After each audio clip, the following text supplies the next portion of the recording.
This is the brutal story of 5-year-old Garnett Spears and his mother Lacey Spears.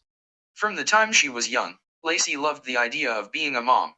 Friends remembered her carrying baby dolls everywhere and pretending they were actual children. She spent many years babysitting and later worked at a daycare center. But there was different side to Lacey. Believe it or not, many people who knew Lacey noticed that she often told stories that were hard to imagine. Sometimes she claimed to have serious health concerns. Other times she told dramatic stories that didn't seem to make sense. Imagine this. One day, she told friends she had been pregnant and later lost the baby. When people questioned details of her story, she changed it several times. As years passed, this pattern continued. People liked Lacey at first because she seemed friendly and helpful. But eventually many became uncomfortable with her stories and started keeping their distance. Let me explain. Things became even stranger when she worked as a babysitter. Lacey often posted photos of the children she watched on social media and sometimes acted as if they were her own kids. When the real parents discovered this, they immediately stopped allowing her to babysit. And this is where it gets interesting. In 2008, Lacey became pregnant. She had been seeing a man named Chris Hill, and he believed he was the father. The two discussed marriage and even started planning a future together. Then everything changed. It's hard to imagine. Lacey suddenly claimed Chris was not the father. Instead, she said the father was a man named Blake, someone she described as the love of her life. The strange part was that nobody had ever met Blake. On December 3, 2008, Lacey gave birth to a baby boy named Garnett. And then, she quickly filled her social media pages with pictures and updates about her son. She also started a blog where she shared details about their lives. Not long after Garnett was born, Lacey announced that Blake had died in a car accident. Again, no one had ever seen Blake or met him. But here's the thing. Around this same time, Garnett began having health problems. According to Lacey, he struggled to eat and often threw up after meals. She frequently took him to hospitals and doctors. Within a single year, Garnett was admitted to the hospital more than 20 times. Doctors performed surgeries to help him. Now what happened next was: one procedure placed a feeding tube directly into his stomach.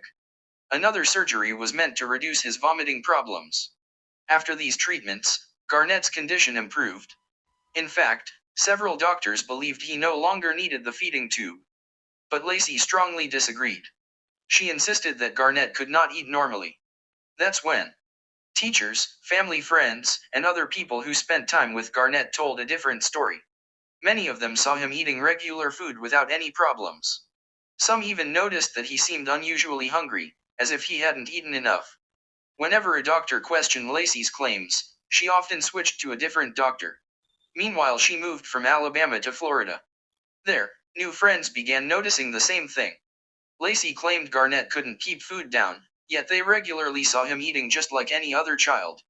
At that moment, Lacey moved with Garnett to a community in New York called Fellowship Community. For a while, life seemed peaceful.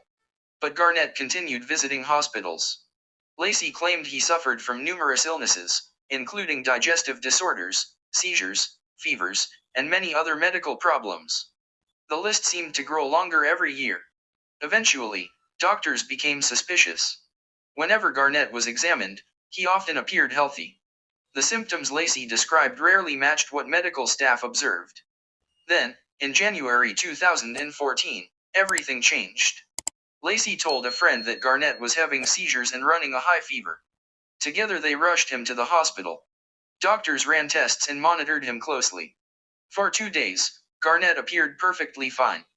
Doctors found no serious problems and informed Lacey that he would soon be discharged. Then, just minutes later, Garnett suddenly began suffering severe seizures.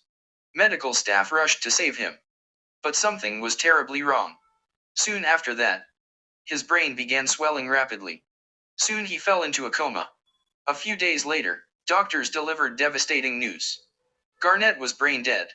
Fast forward to while her son lay in critical condition, Lacey remained extremely active on social media.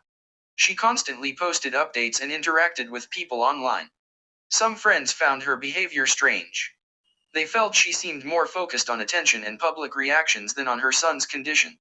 After Garnett's death, doctors searched for answers. What they discovered shocked everyone. What makes this even more surprising is Garnett had extremely dangerous levels of sodium in his body. In simple terms, he had been poisoned with salt. One doctor later said the sodium levels were among the highest he had ever seen. There was no medical condition that could explain it. Hospital staff immediately contacted police and child welfare authorities. Investigators began looking deeper into Garnett's medical history. The evidence quickly started piling up. Here's what most people don't know. Several doctors reported concerns about Lacey's behavior over the years. Medical records showed multiple incidents where Garnett's sodium levels were unusually high. Police also found containers of salt in Lacey's apartment. Then investigators uncovered something even more disturbing. A camera had been recording Garnett's hospital room. Out of nowhere. The footage showed that shortly after doctors announced Garnett could go home, Lacey took Garnett into the bathroom while carrying feeding equipment in a white bag. When they returned, Garnett quickly began showing the symptoms that would eventually kill him. For investigators, this was a major breakthrough. After months of investigation, Garnett's death was officially ruled a homicide. Lacey Spears was arrested. What happened next changed everything. Mental health experts later diagnosed her with a condition known as Munchausen syndrome by proxy. This disorder causes a caregiver to fake, exaggerate, or even create illnesses in someone under their care. Experts believe some people with this condition crave the sympathy, concern, and attention they receive when caring for a sick person. Prosecutors argued that Lacey had spent years making Garnett appear ill because she enjoyed the attention she received from friends, doctors, and people online. To put it simply, the jury agreed. Lacey was found guilty of second-degree murder and first-degree manslaughter. She was sentenced to 20 years in prison. During sentencing, the judge described her actions as unbelievably cruel. Today, the case of Garnett Spears remains one of the most disturbing examples of a parent harming a child for attention. Garnett spent much of his short life undergoing treatments and hospital visits he may never have needed. What this means is, what should have been a happy childhood became a tragedy. And while justice was eventually served, nothing can bring back the little boy whose life was taken far too soon. In other words, most people believe that a child's home is the safest place for them. Sadly, that isn't always true. Every year, there are heartbreaking cases where children are harmed by the very people who are supposed to protect them. Usually, there are warning signs. The parents may be violent, neglectful, or clearly abusive. But sometimes the truth is much harder to see. Sometimes a parent appears loving and caring. They seem completely devoted to their child. Then suddenly, something terrible happens, and people begin to question everything. What do you think about this case? Do you believe Lacey intended to kill Garnett, or do you think her mental illness pushed her actions further than she ever expected? Let us know your thoughts in the comments, and don't forget to subscribe for more true crime stories.